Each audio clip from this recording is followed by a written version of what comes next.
और महाराष्ट्र में यहाँ से जाने के बाद हमारा भूमि पूजन है। महाराष्ट्र में नरेंद्र भाई मोदी जी का इस हिंदुस्तान में पहला भव्य मंदिर बनाऊंगा। हिंदुस्तान में कोई आदमी अगर शिव भक्ति में डूबा हुआ है तो हमारे नरेंद्र भाई मोदी डूबे हुए हैं। और मैं कल अमित शाह का कार्यक्रम है सर, हर हर महादेव, हर हर महादेव, हर हर महादेव। हाँ बताइए। कल गृह मंत्री अमित शाह का कार्यक्रम है, दौरा है पटना में, क्या कहेंगे? और उसमें तो भाग लेने आए हैं और चूँकि मैं महाराष्ट्र में भारतीय जनता पार्टी के बिहार प्रकोष्ठ का अध्यक्ष हूँ महाराष्ट्र का, हमारे साथ ये मुंबई अध्यक्ष मनोज झा जी भी हैं और एक खास मकसद से मैं आया हूँ। ये बिहार की इसी पवित्र भूमि में मैं पैदा लिया हूँ।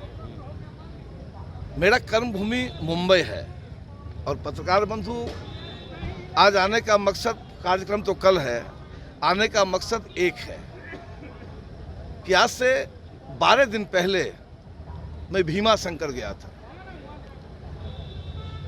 और मुझे लगता है जीवन में ऐसी घटना कब घटी है मुझे मालूम नहीं। अचानक मेरी इच्छा हुई कि होटल में तो सब दिन रुकते हैं, आज मंदिर के प्रांगण में ही रुकते हैं। हमारे साथी भी वहाँ थे।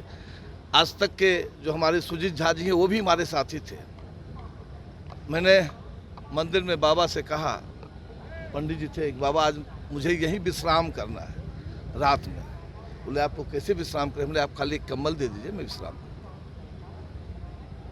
अचानक रात में मुझे ऐसा, चूँकि मैं शिव भक्त आदमी हूँ, भोलेनाथ का हमेशा आराधना करता हूँ, अचानक मुझे रात में लगा कि इस बाबा विद्यापति जी और भोलेनाथ ये हमसे कह रहे हैं कि 500 साल बाद, 400 साल बाद माता अहिल्या भाई होलकर के बाद इस पृथ्वी पर, इस हिंदुस्तान में कोई आदमी अगर शिव भक्ति में डूबा हुआ है तो हमारे नरेंद्र भाई मोदी डूबे हुए हैं। और मैं आपको एक चीज़ बता दूं, विगत 10 सालों में कोई भी प्रेस कॉन्फ्रेंस हुआ हो, चाहे वो सुशांत सिंह की लड़ाई हो, कोई भी लड़ाई हो, मैंने हमेशा कहा, चाहे दुनिया जो भी कहे, मैं अपने आदरणीय पंत प्रधान नरेंद्र भाई मोदी जी को भगवान की तरह मानता हूं।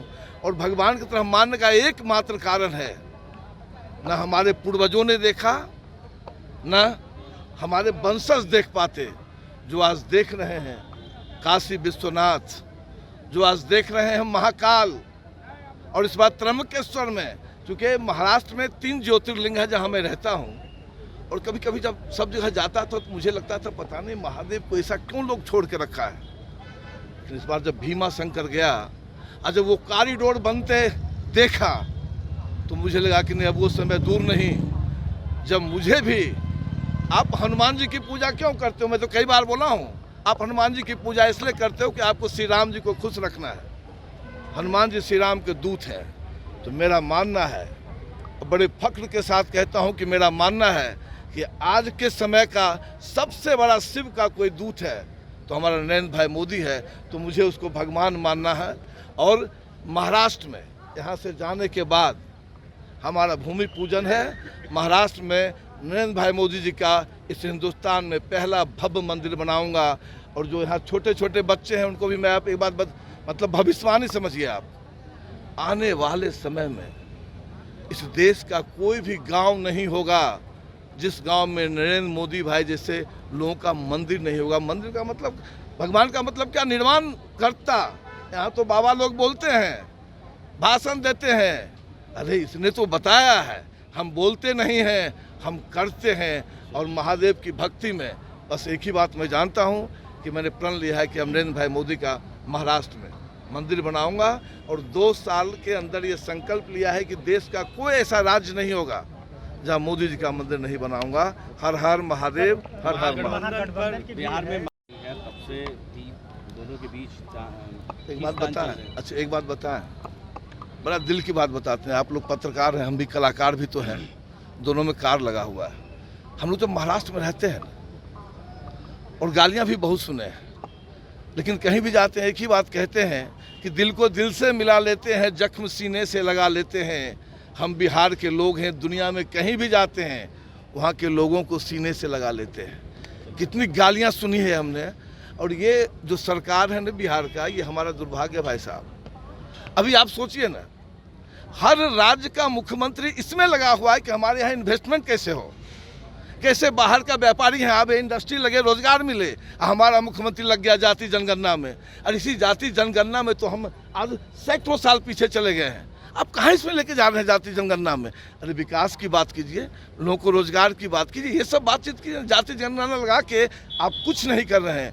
हमारे बिहार के लोगों को फिर एक दूसरे से बांट रहे हैं। गठबंधन की सरकार ज़्यादा भी नहीं चलेगी भाई चलना भी नहीं चाहिए। हम तो भोलेनाथ को कहें। आपको ने एक बात दिल की बात बताता हूँ, जब इसी पटना की सड़कों पे और मुंबई की सड़कों में भाई सुशांत सिंह के लिए लड़ रहा था, उसमें मैंने कहा था कि एक दिन देखना उद्धव ठाकरे, तुमने बिहार के एक बेटे को का प्राण लिया है, एक दिन देखना तुम्हारा क्या हाल होगा। आज देखिए महादेव की ऐसी कृपा हुई, आज बर्बादी के कगार पे है। और मैं दावे के साथ कहता हूँ, जिस तरह से कुर्सी गई, पार्टी गई, चुनाव चिन्ह गया, अब वो जहाँ मातोश्री में रहता है ना, वो भी उद्धव ठाकरे का छीनने वाला है।